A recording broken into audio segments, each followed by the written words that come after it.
Thanks for coming, everyone. So the topic today in this Levin morning briefing is smart water. I'm going to explain a little bit about why I thought this was an interesting way to frame water issues. We have some esteemed colleagues here who are professionals in the various water industries and economic workforce development kind of positions. And that's what we want to focus on today. What are two trends, actually, and I'll get to those in a second. So if you think about where we live, we're fortunate to live on one of the Great Lakes, which means we have an abundance of water. However, water supply and water security are not the same thing, as the people in Toledo found out a few years ago, and as our city council president just noticed this morning in the Plain Dealer that Cleveland needs to be worried about water quality in Lake Erie. So in terms of stewardship of water, I think of this as in two ways. One is how we manage water, meaning the policies and regulations and our practices for operations. And then there's this world of technology that's very important across the whole water and wastewater industry, and we know there are lots of things happening in that world today. So two trends that stimulated my desire to bring these folks together. One, like in many public and private sector businesses, the retirement of baby boomers out of the water sector, and for a couple of years we've had a relationship here with OEWA and some other groups trying to puzzle that one out. So there's a need to train existing employees to move up into management as boomers retire, and so this is the sort of the first smart thing we want to think about. How do you manage that transition? What are the processes and changes in management that are going to be needed? And the second big trend is technological change. All sorts of aspects to that, from smart water meters to network systems, the use of sensors, big data, how the Internet of Things ties into water monitoring in your house and in the plants. So this is the second smart aspect we want to explore today, the typical way we think of smart, meaning these new technological changes that are affecting everything, and what that means for people who work in the water sector. So I want to introduce the panel and just ask them around here just to tell you what their organizations do and the role that they have in both the water sector and workforce in the region. If we can do that. Sure. So good morning. I'm Frank Foley. I'm the Director of Operations and Maintenance for the Northeast Ohio Regional Sewer District. The sewer district has 3 large wastewater treatment plants. We operate a collection system of large interceptor sewers. We have a number of combined sewer overflows. We also have a stormwater utility that we set up several years ago.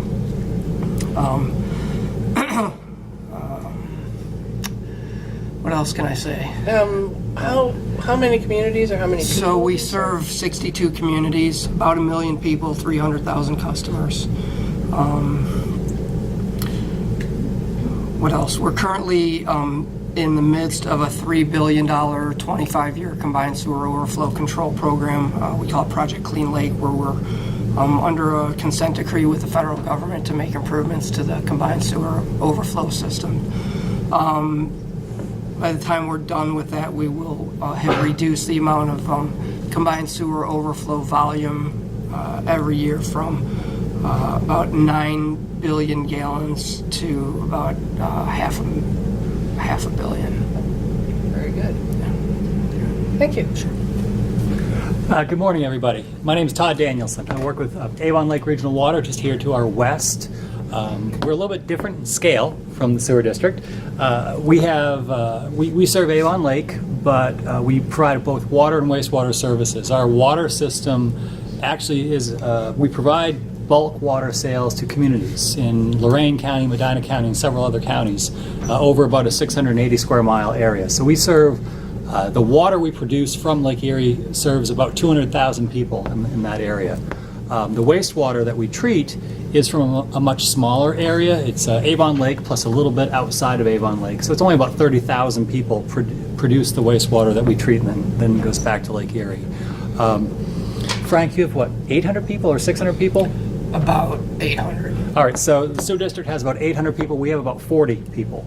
So we're a little bit different in scale, but it's the same type of things. We need to make sure that we are providing fresh, this is water, not coffee, fresh, safe drinking water, 24/7, 365.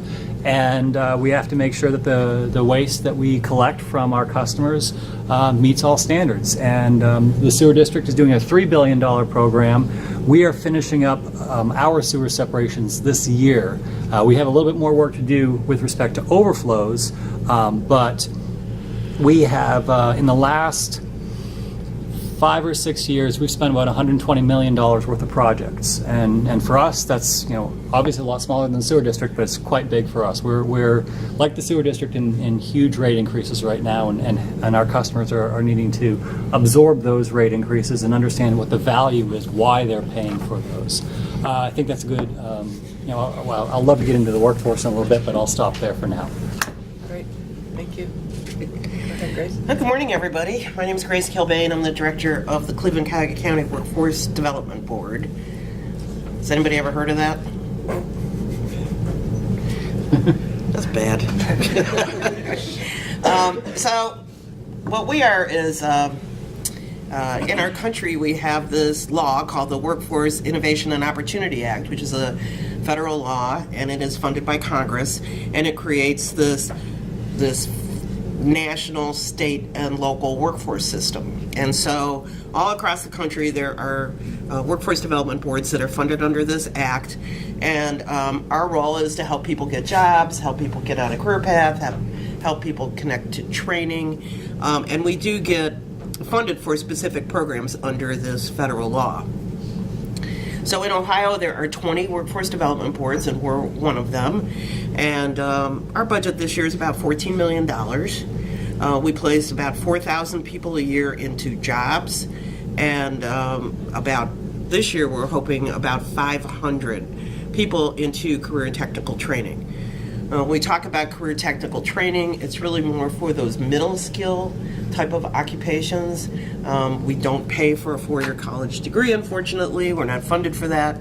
That's not what our programs are for.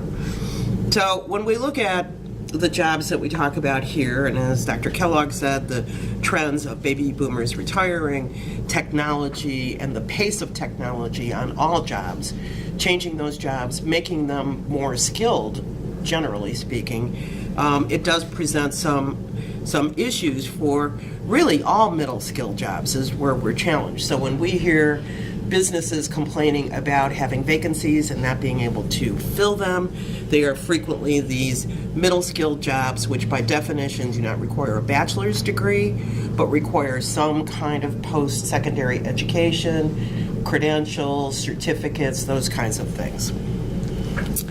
So I went on OhioMeansJobs.com, which is our statewide labor exchange system, and our office is not too far from here, which is Ohio Means Jobs, Cleveland-Cuyahoga County. We're right across from the Wolstein Center on 19th and Carnegie.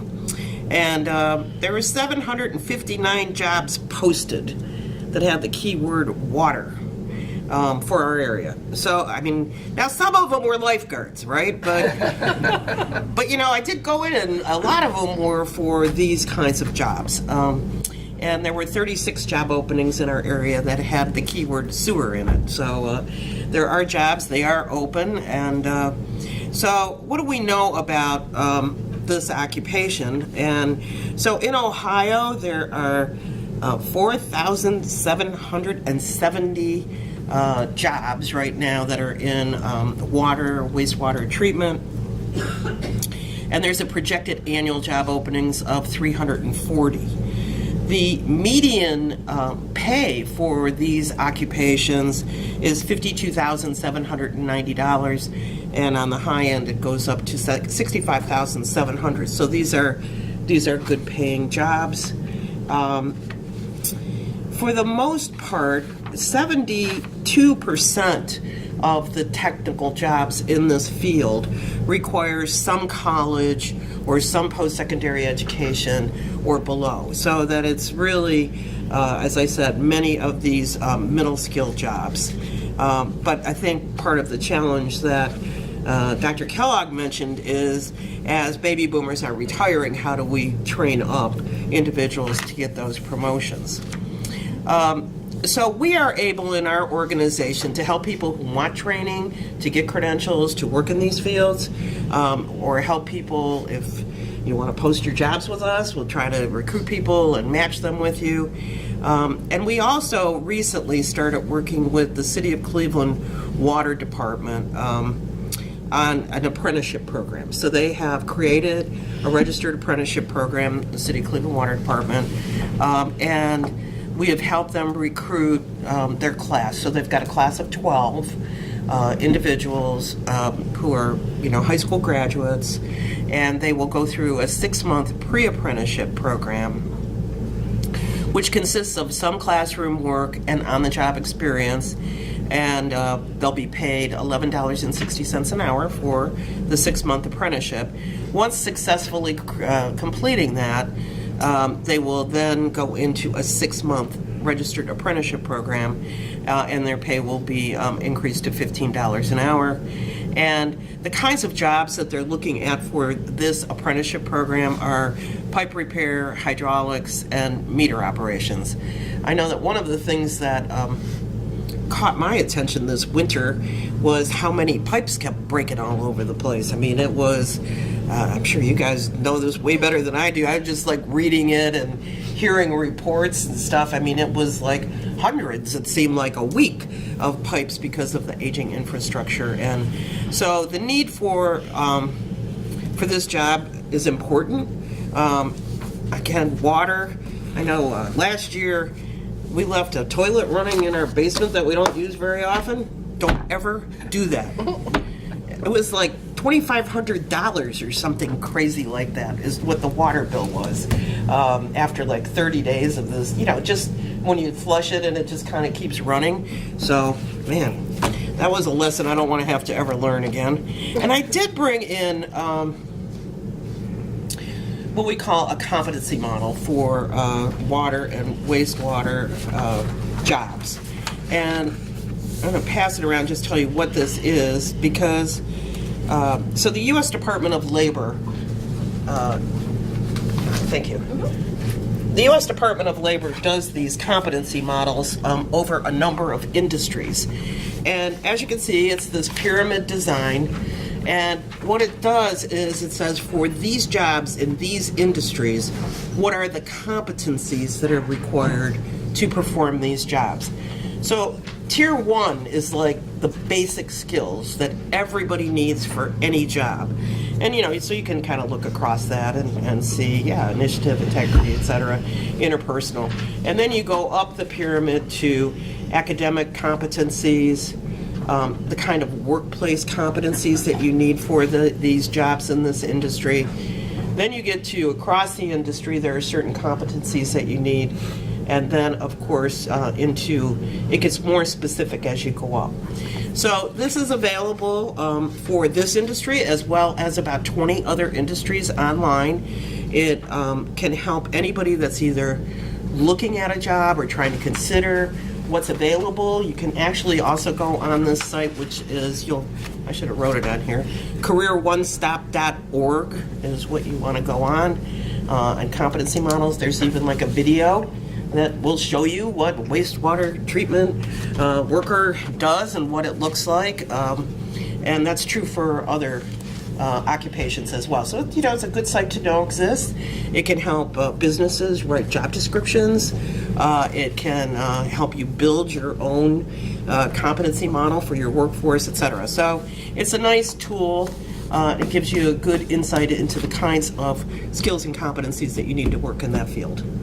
Fabulous. Maybe you all could talk a little bit about the trend of retirements and how you're addressing workforce issues, both in terms of moving people up in the organizations, but also recruiting people at these various levels into your organizations. Sure. I can start. Okay. We've known for some time that we're going to be facing this, what people have been calling the silver tsunami, where we have all these people who are ready to retire at the same time.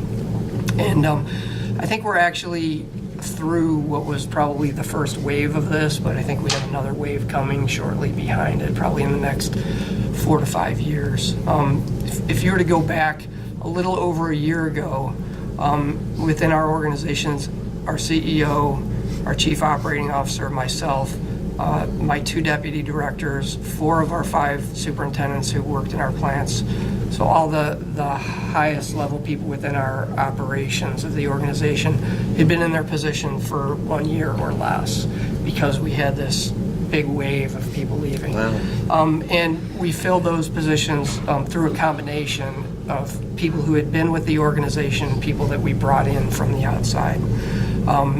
I see, like I said, 4 or 5 years down the road, a similar situation where our COO will be retired, our deputy COO will be ready to retire. I'm going to be retiring.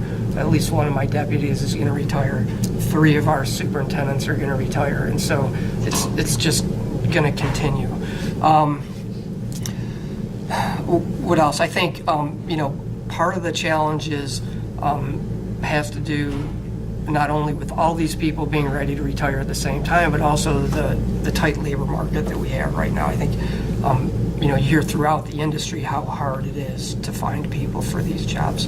When you go down to the levels where the people who are actually doing work, if you look at our plant operators, we have what we call full craft operators. People have trained and are fully qualified, and then we have trainees who are actually doing work, but they've been there for 3 years or less and are still in a training program.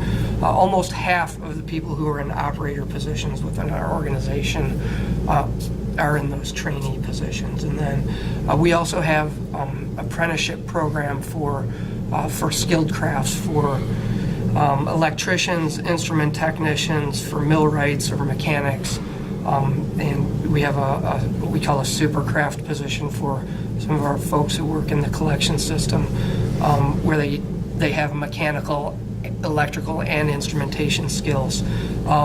When you look at those folks, about a quarter of our staff is in trainee positions. So we've had this, this wave that's come through, and looking forward, I think we're not in as bad of shape as we were a couple years ago.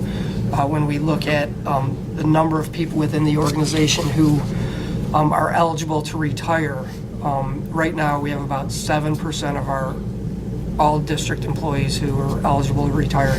If we look out 5 years, we're looking at about 20%, and then 10 years, about a third. And really, at least in our organization, a career is typically about 30 years. So if you're going to expect about a third of them to retire every 10 years, that's really not too far off from where we would expect to be. It's a little, the numbers are a little bit worse in the operations area when you look at that as opposed to the whole organization. But we have a number of programs that we're working on. I mentioned we have apprenticeship programs for the skilled crafts. We have an operator training program, and we have a number of management training programs within the organization also. Can I just ask, how typical is it that the people that end up in, I suppose, what we call middle management start in operations in the treatment plants, or do people come in at sort of as managers rather than having to know the mechanics of the system? It's really a combination. I'd say, and Todd was asking me earlier what has changed. When I first started working with the sewer district, almost everyone had been promoted from within. And now we have a combination. There's people who work their way up through the organization. There are people that we bring in from the outside. There are people who, like myself, I have not spent my entire career within the operations part of the organization I was in. I spent a lot of time doing industrial and environmental monitoring and kind of moved back and forth between plant operations and industrial and environmental monitoring laboratory work. So it's really a combination. And one of the challenges that we're facing, I think, is being able to move people from those skilled craft positions into management positions, because the skill set is very different. And while we're looking at a number of things in terms of our job descriptions and developing clear career paths, there are certain jobs that are going to require a bachelor's degree, and always. And there are certain jobs that will only require, I shouldn't say only, but what will require technical skills. And so, everyone doesn't have both of those. And so sometimes it's hard to be able to take people who do the work and then move them into the management roles. Great, thanks. Sure. Todd? Thank you. So, again, let's talk scale here for a moment. Look at the number of people in this room. Double the number of people in this room, and you've got the size of my organization, roughly. And in the last 5 years, almost the number of people in this room have retired from my organization. We've had a third of the people in my organization retire in the last 5 years. And just in the next 1 year, I'm expecting 4 more, which is 10% of my workforce. So it's huge. I mean, on a percentage basis, it's huge. And from a complexion basis, for lack of a better term, and I don't mean the color of your skin or something, but what I mean is who your organization is really changes as the type of people change. How our organization is not going to be how our organization is. And to try to answer some of your questions, I think that what is taught in school is it depends on the type of school, on whether it's teaching you what we need. I mean, because as Frank was saying, Frank and I are both in the utility sector, and in the utility sector, there are a lot of highly technical people. We don't have a lot of people with bachelor's or more degrees. Those will come up through the engineering side or a couple of other areas, but it's not a lot. But once you get to the management level, we really do want a bachelor's degree. But because we are as tight of an organization as we are, the managers need to know the technical side of things. So it would be really important to be able to work up through the process, if at all possible. But an organization such as ours, you've got so many different skill sets within it. Of course, you get the customer service side, you've got the finance side, you've got the engineering side, you've got the operations side, and then what's really grown over the last several years is kind of the whole technology aspect. And that could be meters, it could be detecting like Dr. Kellogg was talking about with respect to water quality coming out of Lake Erie or water quality going back into Lake Erie. But it also really relates to this whole aspect of getting a digital record. And what's huge, for us now, and I'm sure for you as well, the GIS aspect, geographic information systems, and asset management has now become an important thing. And basically, asset management is making sure that you are keeping track of everything that you have, not just what the stuff is out there, but how often are you maintaining it? When is it time to replace it? All these other things, and the digital record is huge. And I got to tell you, as an organization that has a lot of people, luckily most of them are retiring, but they were technology folks. I've still got a manager that does not click accept for a meeting request.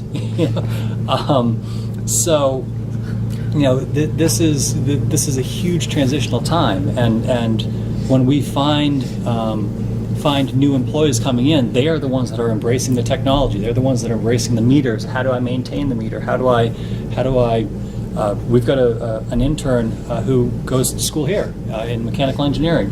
He's a sophomore right now. He's been with us for over a year, and we hope that he stays with us all 4 of his years and maybe even hire him. So, but it's those processes where you all need real-world experience. We need to help train students while they're young so that we can get them into the focus that we would like. Yeah, no, I mean, I think, one of the things that we talk about all the time is needing to get a better learn and earn environment from, what was that? Oh, no. Nobody was down there. From really high school through college and employment, because it's like, we frequently say, okay, well, we're going to go to school and then you get a job, right? And, while you're working, you're always needing to upgrade your skills just to keep up with technology and all of that. But how do we do a better job of doing both training and employment at the same time? And there are good apprenticeship programs, there's good internship programs, but they're not widely available, sort of wide scale for students or for individuals who, maybe they don't want to go to college or they don't know that they should go to, or whatever. We believe that there's an awareness gap among individuals that are graduating from high school about what good jobs are available that are middle skills, and how do I get access to them, and what would I need to do them. And it's sort of like that whole marriage of sort of awareness.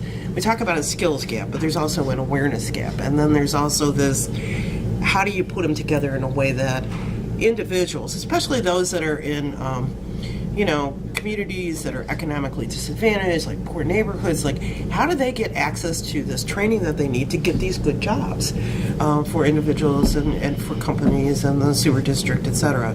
So that's a challenge. And I know for us, I mean, we're always like, we do our training, we do like individual services. So businesses post jobs with us, we help recruit workers with the skills they're looking for. Individuals come to us for help with a job or to get job training. But we also, need to be with the community. Are there ways that we can support your apprenticeship programs and, try to get more individuals connected with them that would have the interests and skills that you're looking for? And that's always a challenge for us too, is like, how do we, work with like these two, my colleagues here on the panel to, help you address some of your talent needs with the individuals that are coming to us. So that's always a challenge too. Well, I think that's what you're stating is one of the things that generated wanting to have this program today, but also some of the work that we've been doing here at CSU. And it's based on what you've said so far, it's clear that there needs to be a system of thinking through these competencies, but then who are the right sets of partners depending on the kinds of positions that you need in your organization. So, the technology jobs, it might be high schools and community colleges.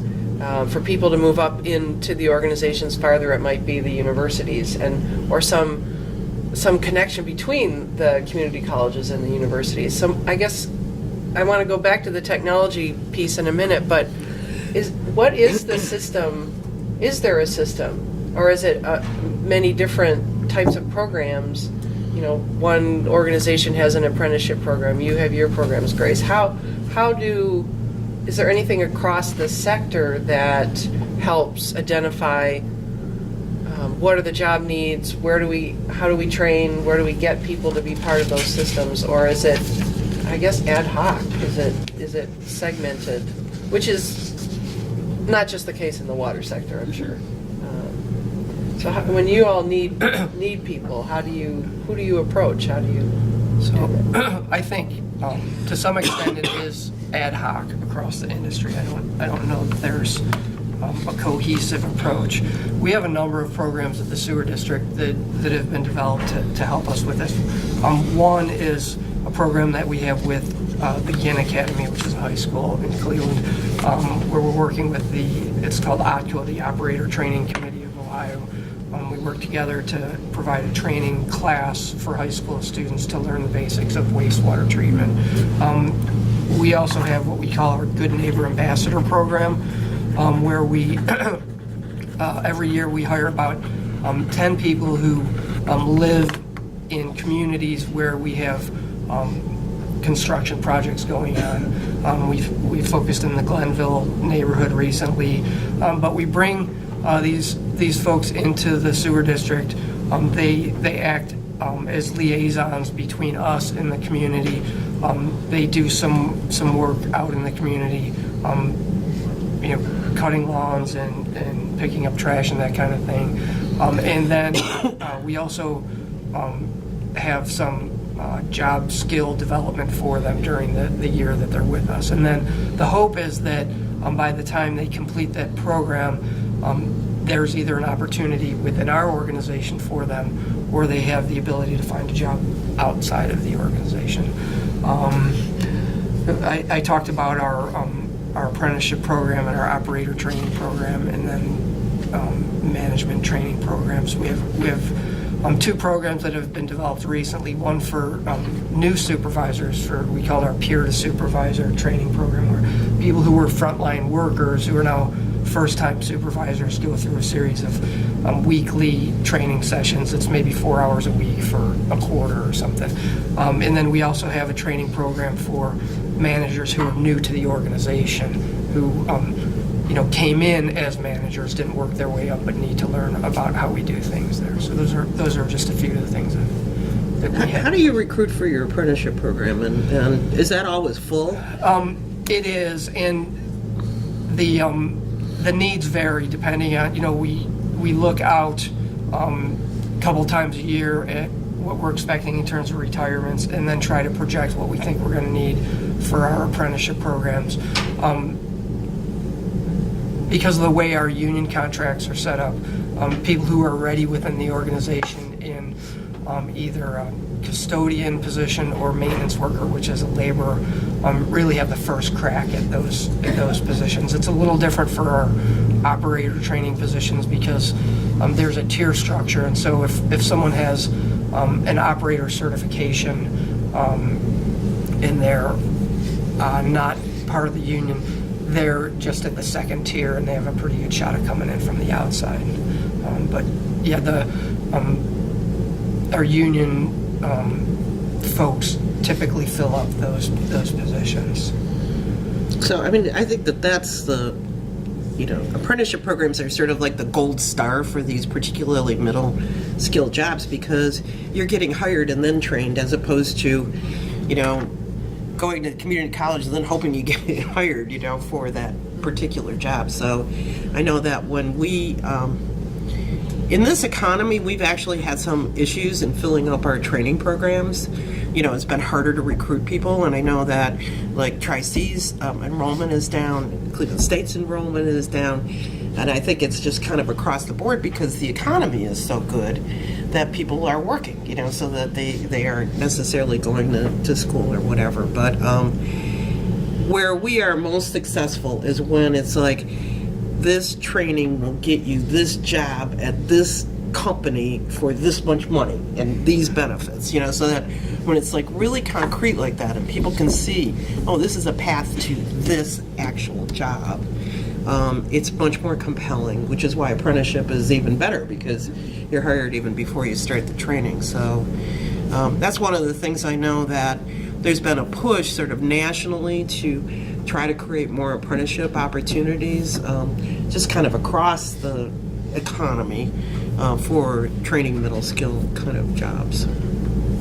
Todd, did you want to Yeah, I'll add a talk a little. little bit? So Frank and I both come from a water and wastewater type of utility sector, and that's just one slice of all of this. I know Dr. Kellogg was going to have someone from the private sector on this committee, but fortunately for him, unfortunately for this panel, he's actually down. He was talking with the governor yesterday, the governor's office, and then with the heads of Ohio EPA and others today, because with the H2O Ohio fund, there's a huge potential push with water for Ohio, which is great.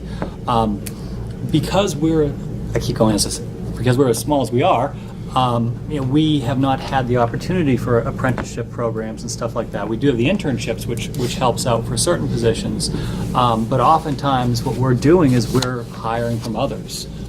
So we're stealing from all the good work that the sewer district has done and others like that. But it is true that we want to get people up to skill very quickly, but also it's really important to know that we're investing. People that usually get into the utility sector stay in the utility sector. I started out as a consultant, spent about not quite 5 years as a consultant. Then I got into the utility sector in Virginia, spent 10 years there, I've been in it for more than 8 years here.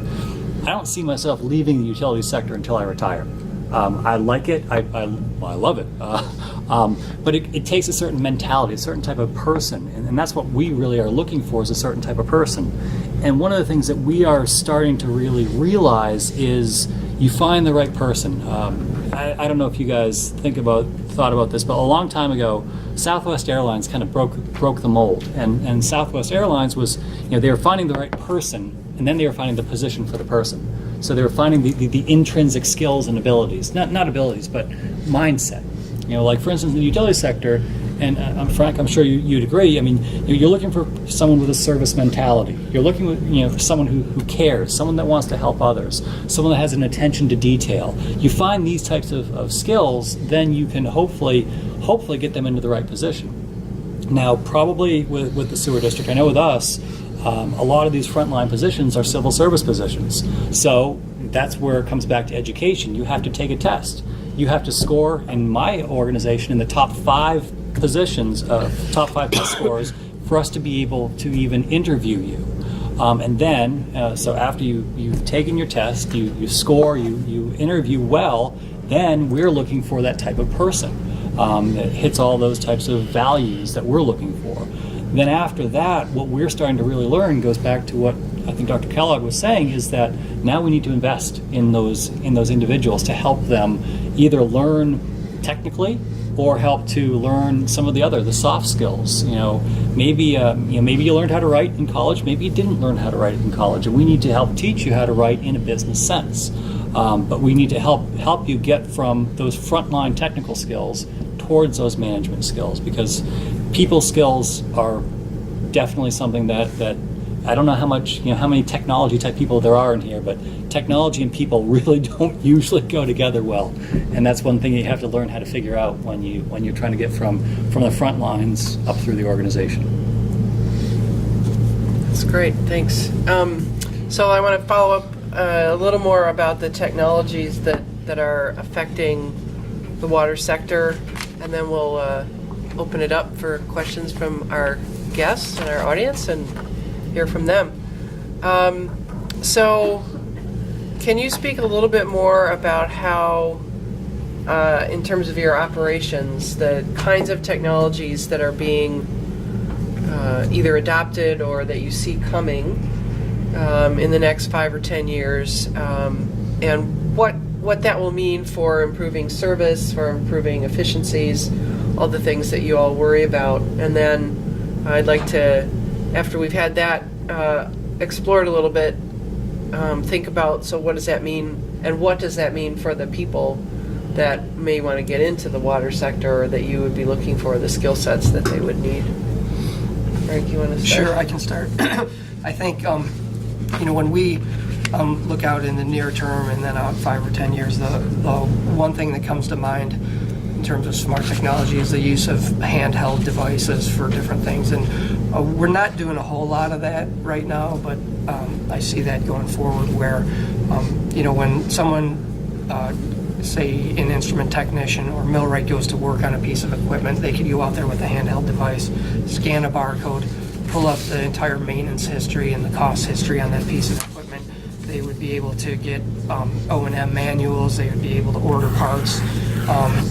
We don't have that right now, but I think that's going to be huge in terms of efficiencies. And now if somebody goes out, they'll go out to the piece of equipment, they'll figure out what's wrong with it. Then maybe they go to the stock room to get the parts, and then they have to go back to the piece of equipment, or they may have to go to some type of library to pull up drawings. And so hopefully all that that type of information will be available on a device that somebody will take out with them. And I think there are probably people who are or organizations that are ahead of us in that right now, but I see that as being something big for us. Right now, we're going through a pretty large program where we're upgrading our plant automation system, and so one of the things with automating equipment is that there's a lot that needs to be maintained. You know, there's a thought that you automate it and that's all you have to do, but there's PLCs and there's different types of network devices, all kinds of equipment that has to be upgraded and maintained. And one of the things that we're finding is we need to be, I think, a little bit smarter in the future about what we automate and what we don't. I think in the past there's been a thought that you automate everything, and then we found that maybe some things it wasn't necessary, or it's pretty expensive to continue to upgrade and maintain the automation systems when you may not really need it or you may not use it. And so we have to be smarter about what it is we automate. But then, you know, that I think as we look forward to these types of things, then the skill set for workers is going to evolve also. Does that mean you'll need to hire more people that have a computer science background to help maintain those systems? Well, I think there may be some of that, but you know, for our plant automation, we're right now struggling in that area to find automation engineers, and we're looking at you know, you don't necessarily have to be an automation engineer to be able to do that kind of work. Many of the different engineering disciplines are able to do that. One of the problems we have there again is the economy. The economy is really good. People are working. People in private industry can pay more than we can pay in the public sector. Yes, there will be more people that we need with those types of skills, not necessarily computer science per se, and even at the hands-on kind of technician type positions, I think there's going to need to be a higher level of computer and technology skills going forward. And you'll send those folks to get training, or you'll develop training programs? Well, I think it'll be a combination. I mean, it'd be nice to be able to bring people into the organization who already have those skills, because it's a cost to the organization to provide this training and to develop people. So, but it'll probably be a combination where, as time goes on, I think those skills hopefully will be developed in young people coming out of schools. We'll probably have to do some of it in-house, probably some from manufacturers. I think this is a big area where you talked earlier about community colleges and potentially partnerships between community colleges and universities. I think this is an area where community colleges could really help. If I might, the sewer district organized a workshop a few weeks ago that Dr. Kaufman and Dr. Hildy and we went to on stormwater and the adoption of technologies in stormwater management, and I had no idea what to expect, but I can give the example of how, when you say automation and smartness, what it really meant. It's that you have sensors around a detention basin, and your basin may not have enough capacity to hold all the stormwater that might come now from these storms that we're getting that are more intense and dropping more water all at once.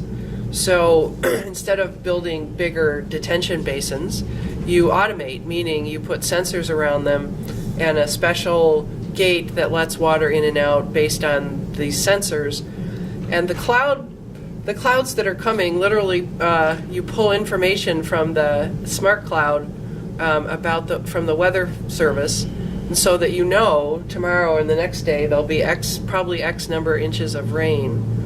And the sensors and the gate operate so that it draws down the water in the basin and lets it go out into the streams before the storm hits. So in a simple, smart technology, you have increased the capacity of your stormwater management system. And I thought this was quite astounding. It's being adopted now. There's a company that's developed this system, and they've, using GIS, they have tracked all the detention basins in the greater Cleveland area, so now they have a sense of how much storage capacity is available for stormwater.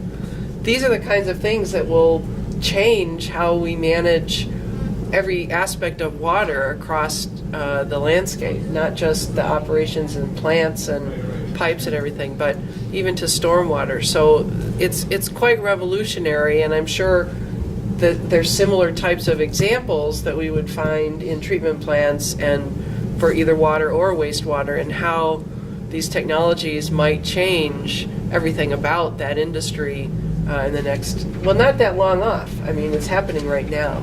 So that's why I wanted to have you speak a little bit about the technology and what that means for who will be working in these industries as that technology heads, especially. But you kind of have an opportunity, because the downside is your people are retiring. The upside is you're hiring people that are probably a little more technologically savvy, that you'll be able to train to come into the organizations as you need them. Yeah, and I think that that's a good example of sort of the trends for all jobs, is to continue to incorporate more of this hybrid approach of technology. I mean, we did a review of all jobs posted in the greater Cleveland area in 1 year period. 90% of them required some digital skills. Now, that may not be shocking, because of course we all know that, like, if you don't have your email, you can't do your work, stuff like that. But 90% still is, high. And I think that when you look at the skills that are required in this industry, chemistry, biology, mechanics, production processing, public safety and security, engineering and technology, there isn't one of those areas that doesn't use technology to help it do its job. So that is the trend. It's going to continue. I mean, I think that example of the stormwater is just, that's fascinating, and as that technology continues to let us do things in better ways, it will change all of our jobs. And I think we just all need to be aware of that going forward. It's just going to be a continuous kind of path of change in technology and challenge and opportunity, and I think it's exciting at the end of the day. All right, so anything else you guys want to add? I think I'd like to kind of add from what Frank was saying and kind of respond to you. Our sector, yes, there are definitely people that are saying we will have chief information officers and we will have these computer science people. However, the sector, has grown up around water and wastewater. And whether you're talking about the sensors you're talking with respect to these ponds, or you're talking about a treatment plant, or you're talking about a distribution or collection system, we still need the subject matter experts that know that, thoroughly. And then the technology is meant to add, it's meant to augment, it's meant to help. So all of us around, in this room, I'm going to assume most of us are water people. In some manner or another, we're water people. And what I'm saying is that be a water person, but then you're going to need to learn some of this technology to help augment what you need to do. Because, as I mentioned earlier, data management is going to be huge. And whether it's GIS or some sort of an asset management software system, or whether it's programming for those types of basins or whatever else, it's you take your water knowledge and then you take this other technical knowledge and you marry them together to accomplish the task that you're trying to accomplish. Great. Okay. So the last thing I wanted to make sure I will mention is, Todd was right. I had originally invited Brian Stubbs from the Cleveland Water Alliance, which is an organization that works across public and private and university membership to promote the notion of there being that water is an opportunity for economic development in the region, as well as a basic need that the public sector provides. And he thought the governor was a great opportunity for CWA to participate in the conversation, so I couldn't disagree. But I just want to mention the importance of the private sector, because Cleveland has a pretty substantial water cluster, meaning there are many, many companies here who develop technologies related to water in various types of either chemistry, biology kinds of technologies, or engineering technologies. Moen is probably the easiest example to cite, but there are many, many companies here, and there's kind of a competition going on across the Great Lakes. Who's got the biggest water cluster? Is it out there in the western part of the basin, or is it here? So Cleveland Water Alliance has spent a lot of time developing this network of businesses and government agencies and universities to promote economic development and its connections to water in the region. And clearly there's developing the technology, but then there's also opportunities of business attraction. Are there kinds of companies that would benefit from being on a big blue lake, and as long as we don't let them pollute it very much, would they like to be here? So I just want to let folks know that that's the other part of this puzzle here in promoting stewardship of water, is having this vigorous sector of our private sector economy that can help move these issues forward. And I would assume that people, as in most industries, move from public to private sector throughout their careers. So it's important to have those companies that educate and train and give work experience to people in the workforce that might not start out in the public sector, but they're really important. Todd, you were on the board for a while, do I remember that? Yeah, I'm still on the Cleveland Water Alliance board, and the Cleveland Water Alliance, like Dr. Kellogg was saying, I mean, there are public utilities like the sewer district and Avon Lake Regional Water, but there are also private companies, and the vice chairman, I believe that's the title of the board, works for Odie Corporation. Odie, if any of you guys go to Lowe's or Home Depot, there are lots of different plumbing fixtures that are Odie brand plumbing fixtures, but they're also looking at all these new advanced technologies for like leak detection and things like that. There's so many really cool things that are out there, because Dr. Kellogg is exactly right that one of the things that we're hoping here in the greater Cleveland area is, because we've got what we've got just to our north, we would love to attract new corporations.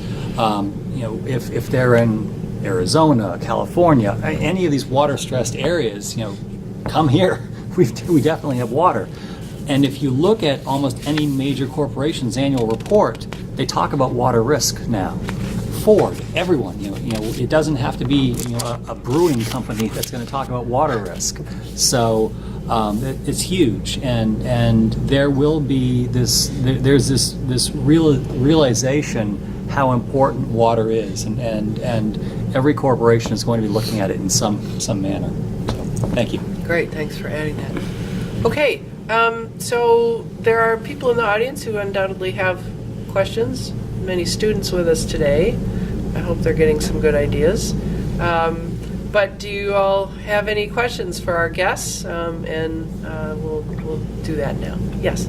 So I guess my first question that I was thinking about while you guys were talking about hiring new people would be, I'm wondering what would be harder, taking somebody who knows a lot of the technology and teaching them the administrative sort of work, or taking somebody who knows a lot of the academic sort of things and teaching them more of the technological aspect of the job.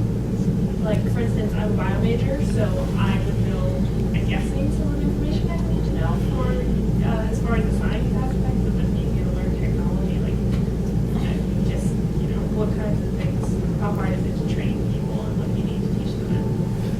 Do you want to start? I can start, sure. I think that's a great question.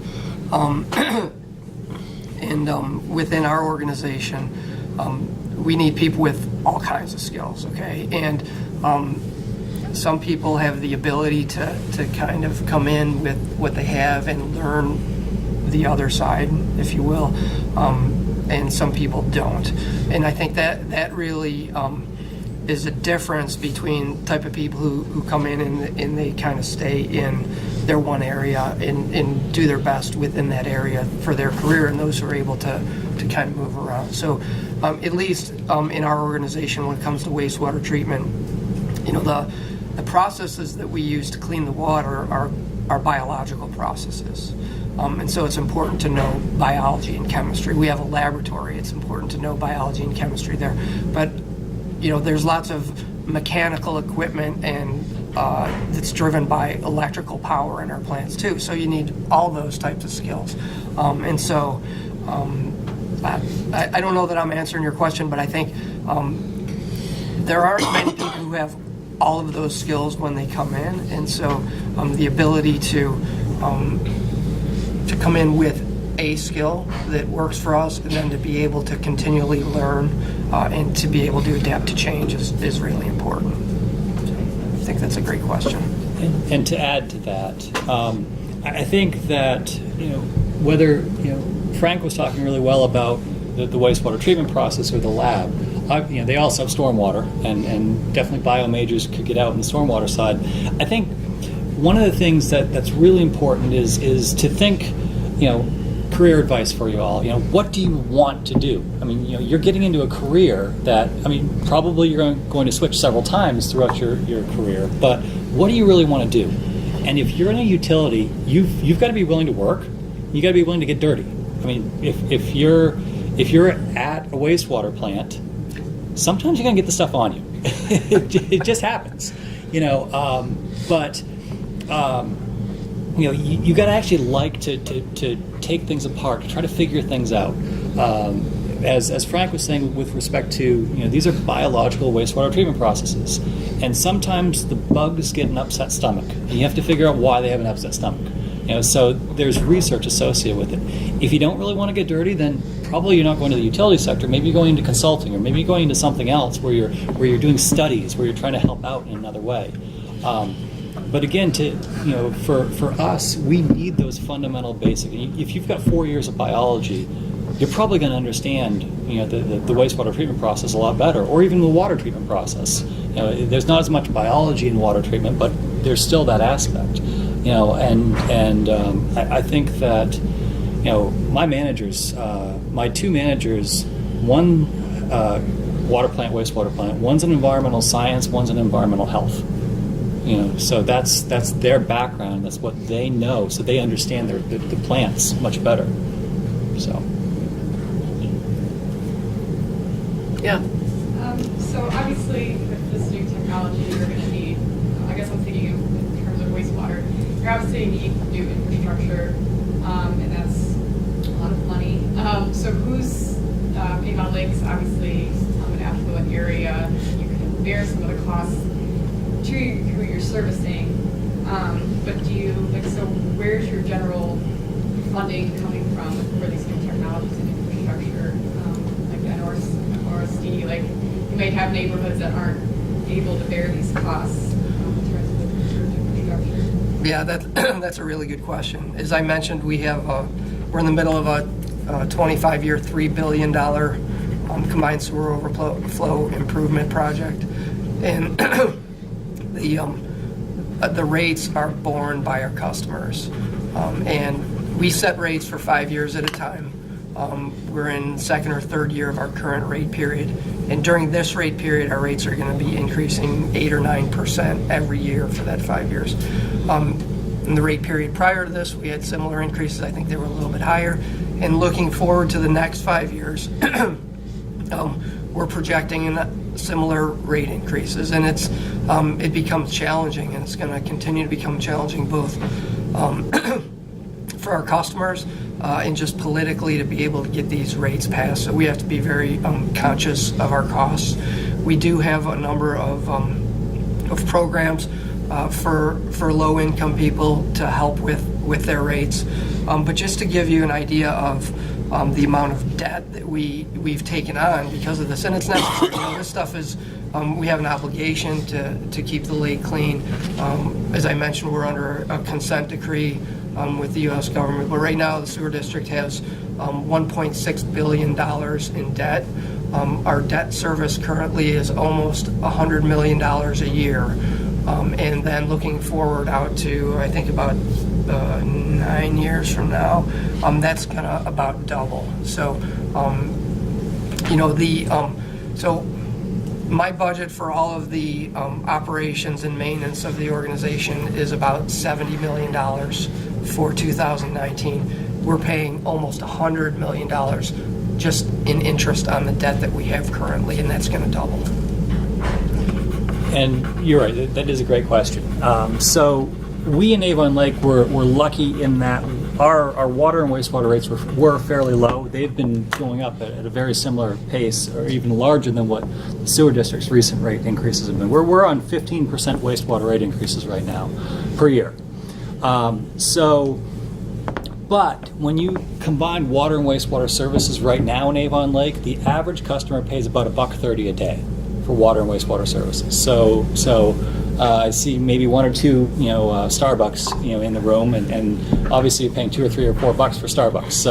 So from that perspective, it's small, but from the perspective of year after year after year, the net increase because water increases are lower than wastewater for me right now. So we're going at about 10% per year, roughly 10 or 11% per year. So if it's $1.30, this year, it's $1.43 next year, it's $1.56 or whatever it is the following year. So it's going up. And we're governed by a board, just like the sewer district is, and the board is nervous. The board is saying, we have agreed to year after year after year of increases. I told you we have $120 million worth of projects we've done in the last 5 years. Half of that's on the wastewater side, and our wastewater side is a lot smaller. We have 10,000 customers on the wastewater side. So just do the quick math. $60 million over 10,000 customers is $6,000 of debt we've taken on for every customer. So my family at my house, because I live in my service area, is $6,000 worth of debt. At 0% interest, that's $200 a year that we now have new debt, for these customers. So that's why our rate increases are going up. So where I'm trying to go with this, though, is that there are a lot of us in the industry that are starting to say innovation is where we need to go. Because if through innovation, through just-in-time delivery, like they do on the private side, but also innovation, how can you find a better way that's less expensive to do things? And that's where people have to have a new mindset. And the sewer district, when they approved the $3 billion program, they were definitely hoping that they'd come up with better ways to do it, so it wasn't going to be $3 billion. And they've come up with some better ways, and I think those numbers have gone down from $3 billion. But that's what we have to look at as well, because the entire industry had pushed back their investment for a long time, and now we have a lot of work that we're trying to do. And if we can find smarter ways to do it, it's going to help so that those rate increases are not as large. But then also, if I can add one more thing, that's part of why we really, why we've invested in the Cleveland Water Alliance, probably why the sewer district has also invested in the Cleveland Water Alliance, is because if we can bring industry back here, for instance, Cleveland Water has twice the capacity that they need to have for their water plants because we've lost the industry that we have in Greater Cleveland. And if we can bring that capacity back, that's going to help to disperse these rate increases or disperse these rates across a much broader region. So that's why we need to work hand in hand with the economic development organizations to get the companies back into this Greater Cleveland area. And that's one way to help it out. Well, that's pretty powerful. Can you give me us an example of when you say, you said the word smart, but do things in a better way, a different way? What does that mean? Is it technology? Is it how people think about operations? What is it that needs to change? I think it's a lot of things. So for instance, Grace just mentioned that she had a toilet that was running for a month, and she paid like $2,500 for that. Well, one of the things that we are looking to do, water meters. The sewer district gets their revenues because Cleveland Water's water meters say how much water is being used, and then they have a relationship to determine how much the wastewater usage is. Our water meters, we finished our last replacement of water meters 10 or 12 years ago, And the batteries for water meters only last about that long. So we have 8,000 or 9,000 meters in our system, and every quarter, because we only do this quarterly reading, every quarter about 60 or 80 water meters are dying because the batteries are dead. So we need to replace our water meters. And these new smart meters that are out there collect, incredible amounts of data. They take data, I think it's every minute, if I remember correctly. So new smart meters, and we're trying to convince our board to go to new smart meters. But the problem is they're about $100 more over a 10-year period than the regular meters. So when you work this kind of net value, it's about basically $5 per meter per year more is how this kind of works out with a couple of savings we can do. Well, is it worth an extra $5 a year to have these smart meters? Well, one of the reasons why it is because if a meter is going continuously for 24 hours, it will alert us, and then we will alert Grace. Yay! So, that data, now all of a sudden, Grace doesn't have a $2,500 bill. She's got the bill for 1 day worth of extra usage, and she can go and look. So that's it. It comes down to technology, but it comes down to a service mentality in some aspects, and then it comes down to even these other things. Like, for instance, okay, my biggest expense is debt service right now. My second biggest expense is personnel. My third biggest expense is energy. Electricity, gas, whatever else. So I can't really change. The only things I can do to change the debt service, and this kind of goes back to some of the other questions, is finding better debt. So when you mentioned Toledo back, the 2014 Toledo event, what happened right after 2014 Toledo event? The governor offered 0% interest funding for certain things. We jumped hard to get the 0% interest funding, because essentially we just put in on our water side, we put in new clear wells and some other work at $23 million roughly, a little bit more. Then we added an elevated storage tank, which is about an $8 million project. The interest savings that we had on that $23 million to go from a 2-point-something% down to 0% made that water tank free, essentially. So interest in and of itself, and hopefully most of you guys don't have mortgages yet, but when you do get a mortgage, every 1/10% you can save is huge. So finding the debt is important. But then energy, we are now purchasing energy in a different way, and we have hired an energy consultant to help us, determine when to purchase energy, to tell us when to cut back during the summertime to help save our rates for the next year, to do all these different things. And we've been able to save $800,000 in the last 2.5 years on our energy costs. So it's being willing to consider different ways of doing things is really, and that's just kind of, that's mental innovation. That's not necessarily technological innovation. Smart meters are technological innovation. But you've got mental innovation too that really helps to cut these rates down. There's also operational things that we're trying to do to be smart and to save money. So, for instance, at our Southerly plant, we incinerate the biosolids that we produce. We have 2 large incinerators. They both typically run at about 60% capacity. We have more solids coming in than we can burn with 1 incinerator, but really not quite enough for 2. So we're looking at a way where we can run 1 incinerator at a time, full bore, and allow our storage to come up for a while. We save gas and electricity when we're doing that because the incinerator runs more efficiently. And when our storage gets up to a certain level, then we turn on the second incinerator and draw the storage down. So it's kind of a seesaw effect back and forth between 2 and 1.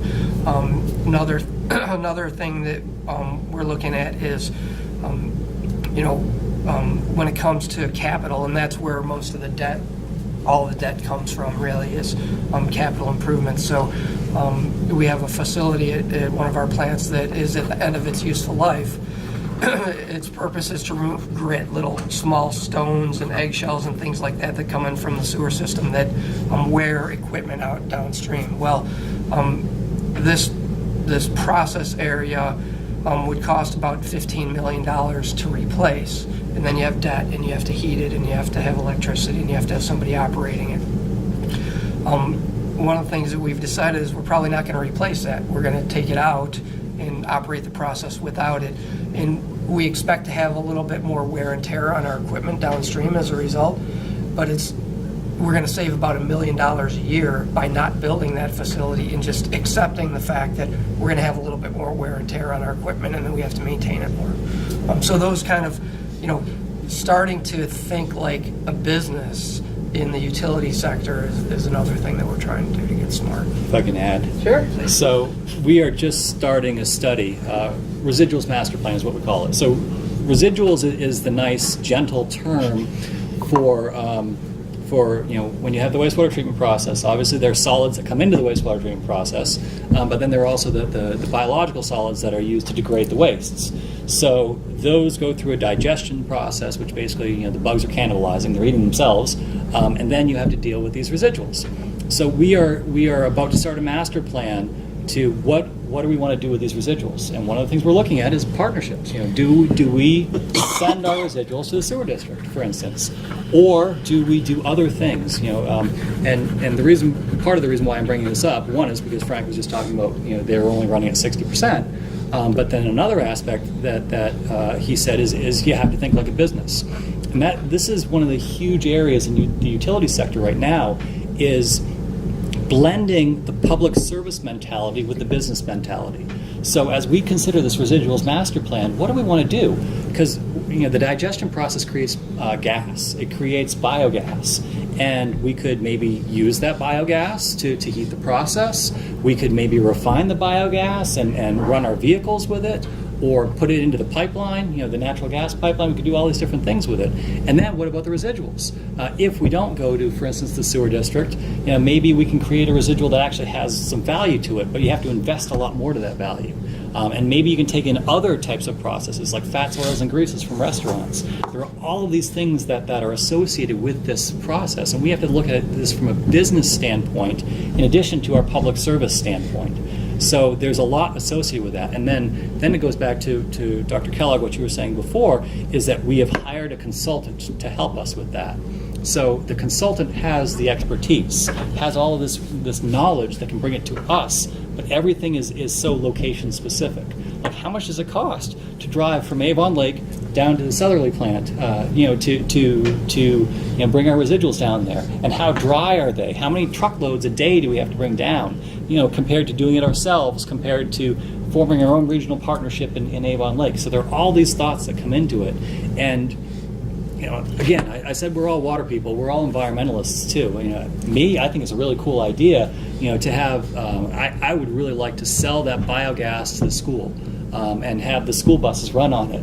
And if I can get them to have a big sticker on the side of their bus saying "powered by poop," that's going to be great. So I don't know if I'm going to get that, but I'd love to. That example is fabulous. That's what those of us that have worked and thought about sustainability for a lot of years. It's thinking about the whole system and where all these different systems connect, and the goal is to not waste anything. Like, it's all cyclical, so that you're constantly thinking about efficiencies, but it's to keep the waste stream as small as possible, no matter what kind of business you're in. That would be great. I hope to see those buses someday. Yeah. Anybody else want to ask? Yeah. Can you touch on technologies in the home and on individual basis that are being developed to help with this? I'll start, and then I'll let you think for a minute. We built our house 8 years ago, and when we were building our house, there were certain things that I wanted to do when we were building our house. For instance, nowadays, when a house is being built, so many things might be done to cut costs. But I made sure that my shower had a different pressure. I could turn it on and just have it light, or I could turn it on full bore. Now, of course, my daughter likes to have it full bore, but I go fairly low pressure.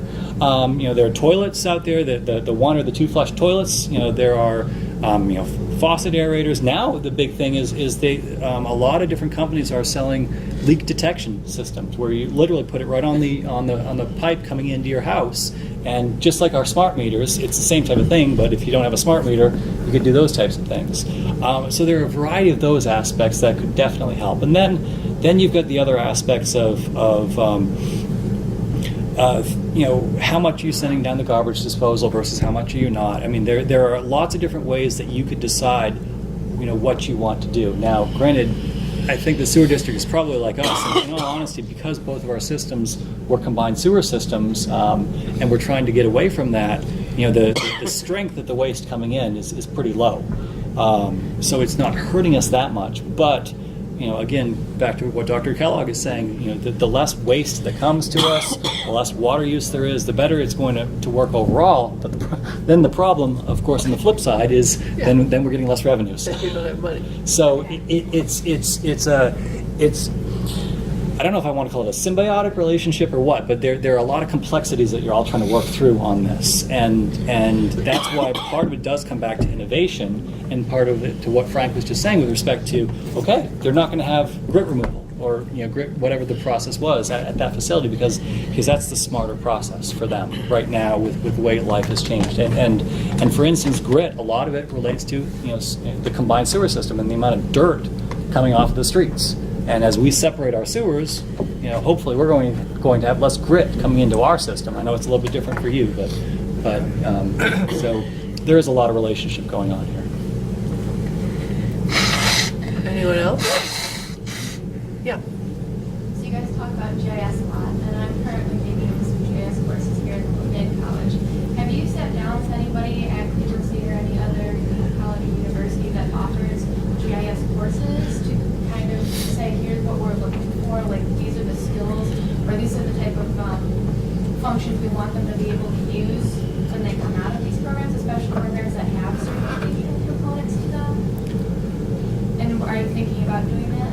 We actually have a fairly large GIS program internally, and we hire lots of interns, and I'm not directly involved with that, but I would say it's probably 12 to 15 people if you include interns in our GIS department. I know the gentleman who runs that is very involved locally with the GIS community.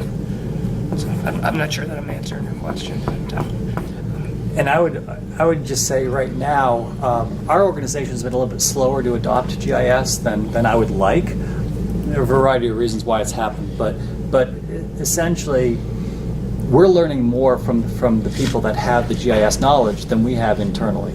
So we don't know enough to know what we need to know in many respects. So at this point, we're still enjoying all of the benefits that we're seeing coming out of it. And my engineering group, right now we have about 4 people in it. One is a true engineer. One is kind of an inspector / GIS type of person. We don't even have a true person with GIS certification right now. So I first want to be able to get there before I need to go further than that. But it is. I think just like Grace was saying, the world is changing so much, and I heard a statistic recently that the amount of data in the world is doubling every 2 years, or something. It's a crazy statistic like that. Well, and think about, we'll all say the power in this phone is greater than the power that took us to the moon, 40 years ago. Or maybe it's 50 years ago now. I'm sorry. 69. As we get more and more data and more knowledge, we're going to learn to be able to do so many more things. But utilities, we are slow to move because we are meant to be perpetual in many ways.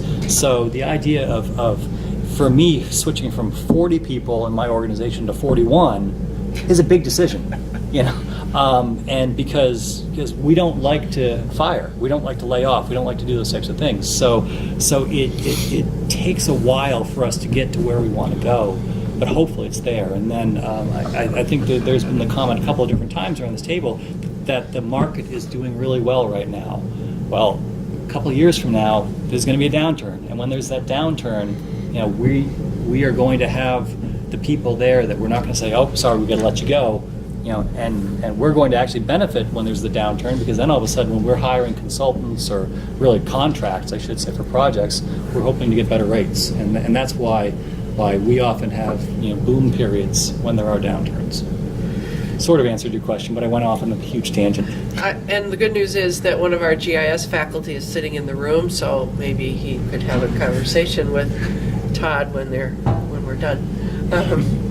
But it's a great question. I don't know how many of the students in the room are live in college and how many are bio and engineering, but I want to make sure that we hear from enough variety of students. So if you have questions, because as I think has been clear here, there's the operations part of the utilities and the people who know science and the engineers, but then there's also the how does the organization work, and that means a whole lot of different kinds of functions, including GIS, including data management, including just general administration, and figuring out where people from the community colleges could fit in, and people that have bachelor's degrees, and then maybe even people with master's degrees once they're in the water sector, I think is probably of interest to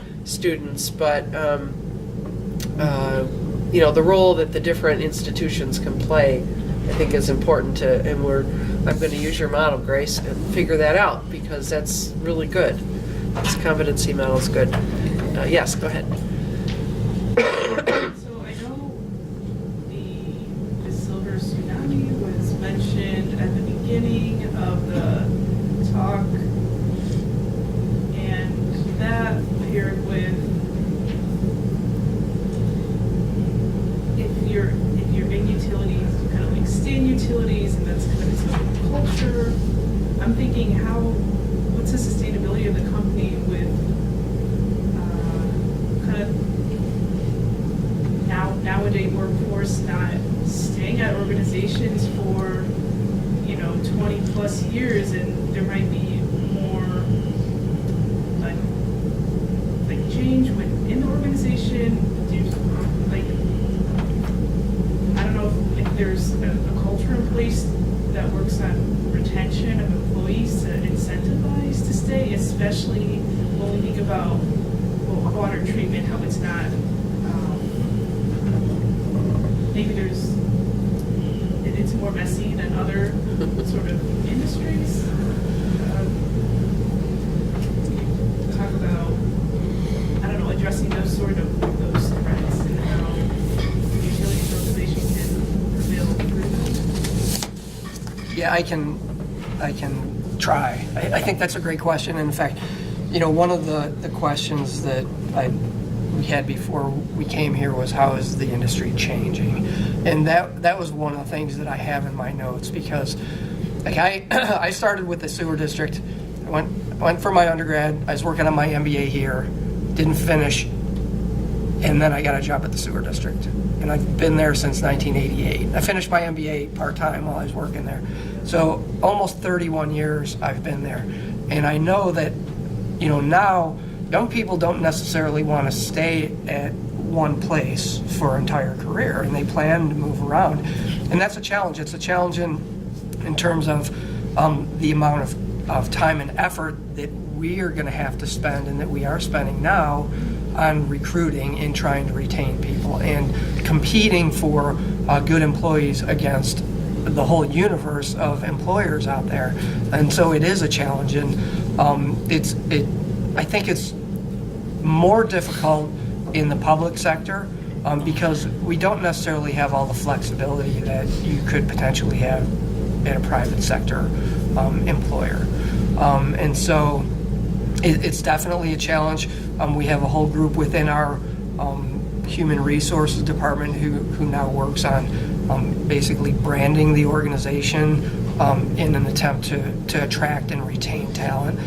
We have another group within the organization that I'm just looking at all the benefits we offer through the organization and looking at what they cost and why we offer them. And one of the things that we consider as we're looking at those is how does this help us to attract and retain talent? And is this a benefit that is offered generally in the employment world?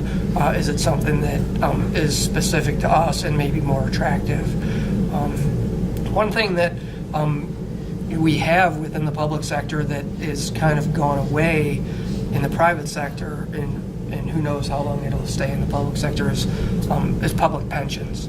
And so, if you're willing to put in the time and stay for 32 years, you can retire with a pretty nice pension and then go do something else if you want to. But it's a huge challenge in terms of thinking about the workforce of the future and what we're going to have to do to attract good talent. And I'll add to it. I think your line of thinking is a very important line of thinking, and as I mentioned before, utilities are kind of slow to be able to respond on certain things, but we're going to have more problems as we start to diversify the types of employees that we hire.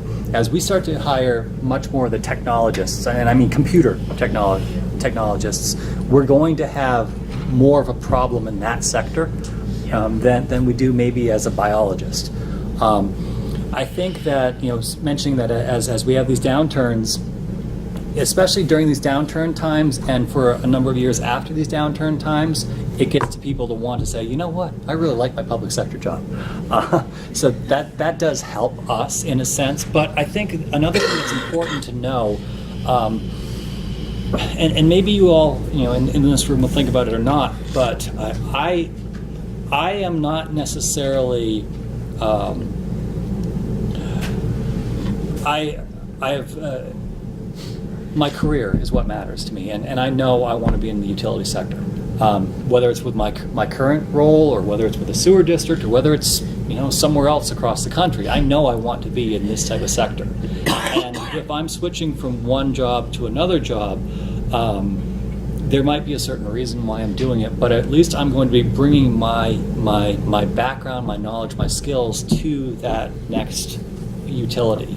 And I think it was Frank, maybe you had said it earlier, in a sense, we are isolated in many ways. We're trying as a sector to get much more cross-pollination, and that's where our professional organizations are helping out, where we have different committees that we're learning from other utilities. But once, I don't know what it's like, I can't remember what it's like back in college, but I definitely remember what it's like in the utility sector, that we are so focused on what we need to get done right in front of us that sometimes we have a hard time remembering to extract ourselves from that and talk with the other utilities. And that's why when we do these studies, we specifically hire a consultant to work with us to say, talk with the sewer district, find out about their incineration process and if it makes sense, and find out about these other things so we can talk with each other. But to go back to your question, I know a lot of human resource departments are looking into that. How do you attract and retain? And part of the attraction method, right now is we're looking into new areas. Like we're looking into military veterans, as one place to go. And military veterans have a very similar mindset to people in the utility sector, where there's a huge service mentality, there's a huge dedication to a cause mentality, and those people don't often pick up and go to other places. So some of it is the type of person that we look for. I think on that point too, that I don't know if things have changed, but the whole commitment to public service, which is sort of that higher calling, and I know for me and for my generation, sort of go into public service is sort of an honorable thing to do, and find the area that that really interests you, which for me became workforce development. I've had a great career. Now I'm at the local level. I've served at the state level for the governor. I have served at the national level. That's where most of my career was, in the senior executive service, which is the highest level of career service in the federal government. So I've had this fabulous career in public service, in workforce development. And I think, listening to to you guys, I'm like sitting here saying, I am so glad that they worry about this so that I don't have to worry about clean water and residuals and stuff, you know? I mean, I'm like, that's not my thing, but, you know, it's important, you know? It's a mission. It's bigger than, you know, something bigger than just a job, because it's important work. It's important to all of us, and you know, it's important to our economy and everything. So I do think still, I don't know, I'd ask you guys, to public service still a calling that young people, particularly those of you here at Urban Study, my alma mater, by the way, are still drawn to, because I do think that makes a difference too. I mean, it really, in terms of retention and commitment and just feeling good about what you do, and where you can go in a career. Very good. Anybody else? Question? Something you want to add? Yes. There's a lot of interest in green infrastructure, and I'm curious, you know, especially like planning and landscape architecture. So I'm curious about the utility perspective on green infrastructure. We're talking about workforce. It seems to me like it would call for a completely different skill set than a lot of the operational, you know, things that you guys have to do on a day-to-day basis, right? So this is more like strategic, long-range planning kind of stuff. Is that something that's on the radar? Are there things going on that your organizations are doing? Do you think that there's promise moving forward in terms of moving more that way? Do you want to start? I can start. Challenges as well. Yeah. We have a number of green infrastructure projects that we have built as part of our combined sewer overflow program. Part of the agreement with the government was that we would have some of this green infrastructure.